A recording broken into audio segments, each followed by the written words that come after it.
Hello, how you doing? This is Leonard Weaver once again, back for another morning inspiration, and it's a blessing and awesome honor to be here. Look, we're going to dive right on in. I want to ask you a question, and I want to challenge you today. The question is are your friendships holy and godly? And do your friendships influence you to do wrong, or do they influence you to do right?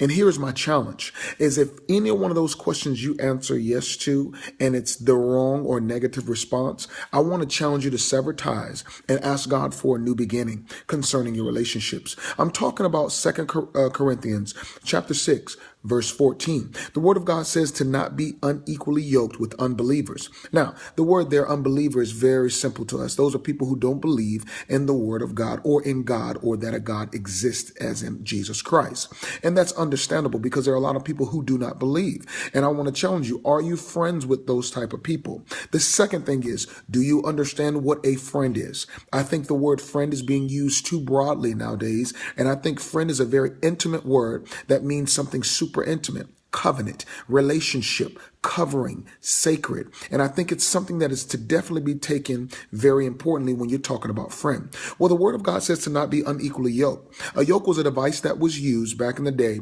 to put two oxen together to help plow the land so the people can sow seeds, grow their food, and they can have vegetation and be able to eat and so on and so forth. Well, the word of God makes it very clear that we can't be unequally yoked with unbelievers. And this is the purpose why. Because when we are yoked with someone, that means that we know them. That means that we're going to be working with them. And if we're going to be working together to do a job, we have to have the same mission, we have to have the same goals, and we have to have the same master.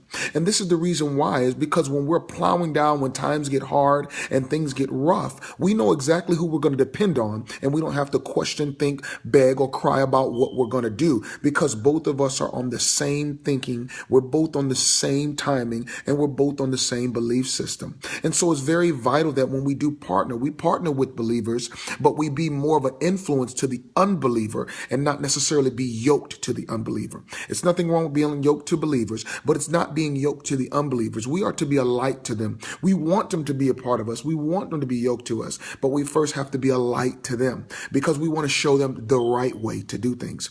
Well, look, I hope this challenged you, and I hope this makes you look at your life, not only from a business standpoint, but also from a relationship standpoint, whether you're married, whether you have friendships. And I want you to examine your friendships, examine your marriage, and examine your business relationships, and really think, am I unequally yoked with an unbeliever? And how can this devastate me, or how can this help me? Look, this is Leonard Weaver, and I'm signing off. I hope this was a blessing. Look, remember, love someone on purpose as Jesus Christ loved you. Take care, be blessed, and I'll talk to you again soon.